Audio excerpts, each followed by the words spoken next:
అది వెంకీ, నువ్వు ఇప్పుడు మళ్ళీ ప్రవీణ్ అక్కకు ఫోన్ చేసావు అని చెప్పి కాల్ చేసింది నాకు. Okay, that is your wish, చేసావు. నేను ఇప్పుడు నీకు మళ్ళీ చెప్తున్నాను, మే వరకు టైం ఇస్తే నీకు 1.5 తిరిగి వెనక్కి ఇచ్చేస్తాను త్రూ అకౌంట్. అర్థమైందా? త్రూ అకౌంట్ మే వరకు టైం ఇస్తే నేను నీకు మళ్ళీ వెనక్కి ఇచ్చేస్తాను. ఆ మిగిలిన డబ్బులు అంటావా, నేను లైఫ్ లో సెటిల్ అయినప్పుడు నా దగ్గర ఉన్నప్పుడు నేను ఇస్తాను. అది కూడా నేను ఇవ్వను అనట్లేదు. లేదు కుదరదు, నాకు ఇదంతా అవ్వదు అంటే పెద్ద మనుషులకి నువ్వే ఫోన్ చేసావు కదా. నా జీవితంలో పెద్ద మనుషులు ప్రవీణ గారు మాత్రమే. సో ఆ ప్రవీణ అక్కకి వేణుస్వామిని పెడతావా లేకపోతే ఇంకెవరినైనా పెట్టుకుంటావా, నేను పిలుస్తాను, నువ్వు పిలుచుకో. ఓకే, నేను ఇంకా నీ ముఖం చూడాలనుకోవట్లేదు, ఈ విషయం గురించి మాట్లాడాలనుకోవట్లేదు. నాకు మే అనే ఒక్క టార్గెటే కనబడుతుంది, మే వరకు నేను నీకు డబ్బులు ఇవ్వాలి అంతే.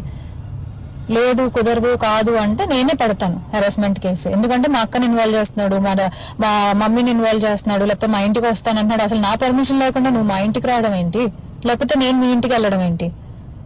ఇంట్లో వాళ్ళు ఇన్వాల్వ్ చేసుకోకుండా నువ్వు నేను మాట్లాడాలి, నువ్వు నేను సాల్వ్ చేసుకోవాలి అంటే నా వైపు నుంచి ప్రవీణ్ అక్క వేణుస్వామి మధ్యలో కూర్చుంటారు. మే వరకు నేను ఆ డబ్బులు సెటిల్ చేస్తాను. అది